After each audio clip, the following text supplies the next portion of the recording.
Erick Thohir baru-baru ini memberikan peringatan tegas kepada pelatih timnas Indonesia, Shin Tae-yong. Erick menetapkan target ambisius, yakni membawa timnas Indonesia masuk 4 besar di turnamen mendatang. Tidak ada negosiasi atau kompromi. Target ini dianggap harga mati yang harus dipenuhi oleh Shin. Bagi banyak pendukung Garuda, target ini adalah wujud optimisme sekaligus tuntutan prestasi setelah sekian lama menanti kebangkitan sepak bola Indonesia di panggung Asia. Namun, jika kita cermati, target yang tinggi ini juga bisa membawa beban berat bagi Shin dan para pemain. Pertanyaannya, apakah tuntutan seperti ini realistis dan produktif, atau justru berisiko menjadi tekanan yang kontraproduktif? Dalam opini ini, kita akan mengupas tantangan yang dihadapi Shin Tae-yong dan bagaimana target tinggi ini dapat memengaruhi perjalanan timnas Indonesia. Jadi tonton video ini sampai selesai. Saya juga sudah mengingatkan, termasuk yang saya sampaikan evaluasi kepada Coach Shin Tae-yong, ya bahwa target kita itu harus masuk 4 besar ya di grup. Jadi tidak ada tawar-menawar. Coach Shin Tae-yong menyampaikan, dan ya kita lihat nanti bagaimana maksimal untuk pertandingan 2 pertandingan kandang ya, lawan Jepang dan lawan Saudi yang jauh rankingnya di atas kita ya. Tapi kembali, kalau di 2 game ini kita dapat poin, apapun poinnya itu. Pencapaian posisi 4 besar di level Asia adalah target ambisius yang secara realistis membutuhkan persiapan matang, strategi jitu, dan mentalitas kuat. Dalam beberapa tahun terakhir, kita memang melihat peningkatan performa timnas Indonesia di bawah kepemimpinan Shin Tae-yong. Namun, perjalanan menuju level Asia tidaklah mudah. Di Asia, kita menghadapi tim-tim kuat seperti Jepang, Korea Selatan, dan Iran yang memiliki tradisi sepak bola yang solid, infrastruktur yang mendukung, dan sistem pembinaan pemain yang sangat maju.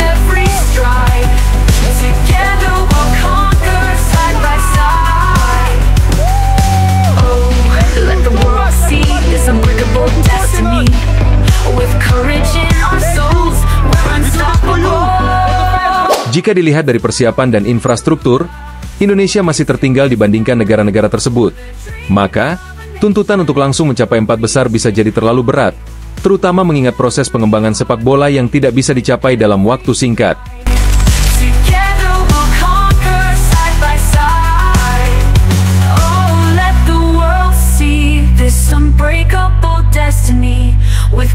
Memberikan target tinggi tanpa ruang kompromi bisa menambah tekanan yang besar pada Shin Tae-yong dan seluruh skuad timnas. Pelatih asal Korea Selatan ini telah menunjukkan dedikasi dan peningkatan nyata pada permainan Indonesia. Namun, pencapaian tersebut membutuhkan proses yang panjang, termasuk membangun mentalitas juara, meningkatkan fisik, dan menyiapkan strategi yang matang. Jika tekanan terlalu besar,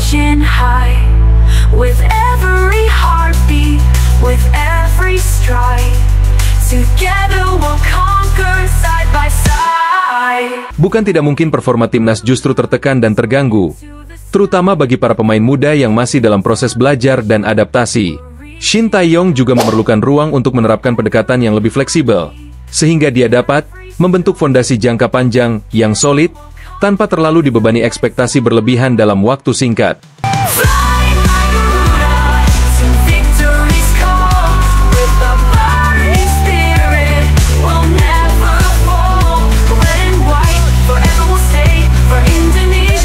Pentingnya pembinaan berkelanjutan dan visi jangka panjang.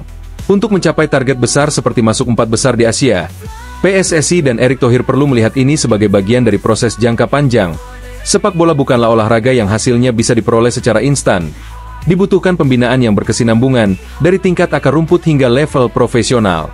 Peningkatan kualitas liga domestik, akademi, dan kompetisi usia muda akan memberikan dasar yang kokoh bagi tim nasional.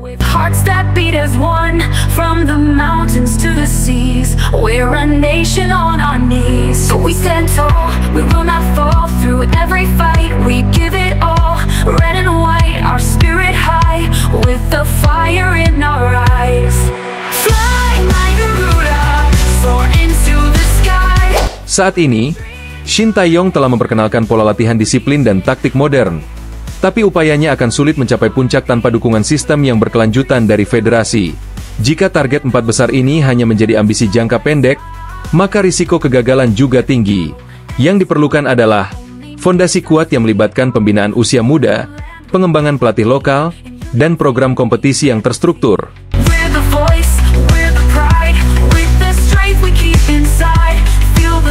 Hear the roar. This is what we're fighting for.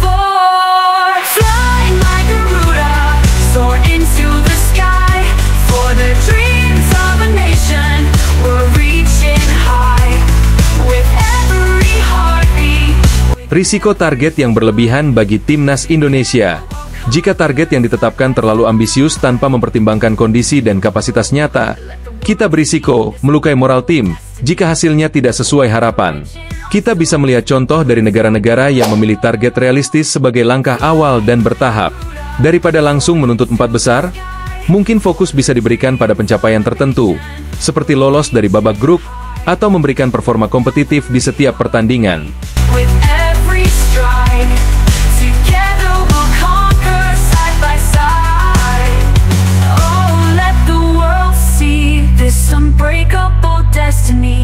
Sebagai bangsa pecinta sepak bola, kita tentu berharap yang terbaik bagi timnas Indonesia.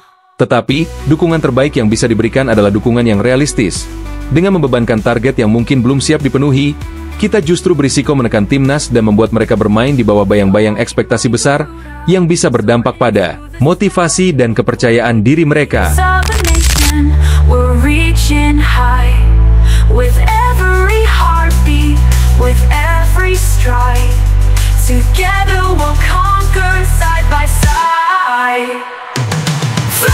Tuntutan Erick Thohir agar timnas Indonesia menembus 4 besar di Asia adalah ambisi yang layak diapresiasi sebagai bentuk harapan tinggi terhadap sepak bola Indonesia. Namun, untuk mewujudkan ambisi tersebut, kita memerlukan strategi yang lebih bijak dan dukungan yang tidak hanya instan. Erick dan PSSI perlu memastikan bahwa ambisi ini disertai dengan pembinaan berkelanjutan, persiapan matang, dan dukungan penuh bagi Shin Tae-yong dan tim.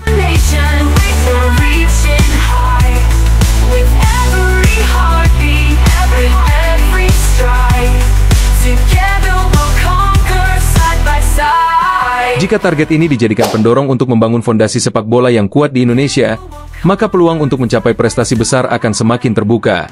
Namun, jika target tinggi ini hanya dipatok sebagai pencapaian instan, kita bisa berisiko mengulang siklus kegagalan yang sama.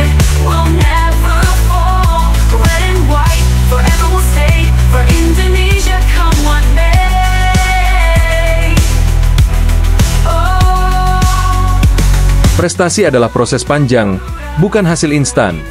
Mari kita dukung timnas Indonesia dengan harapan yang realistis dan memberikan mereka ruang untuk tumbuh dan berkembang.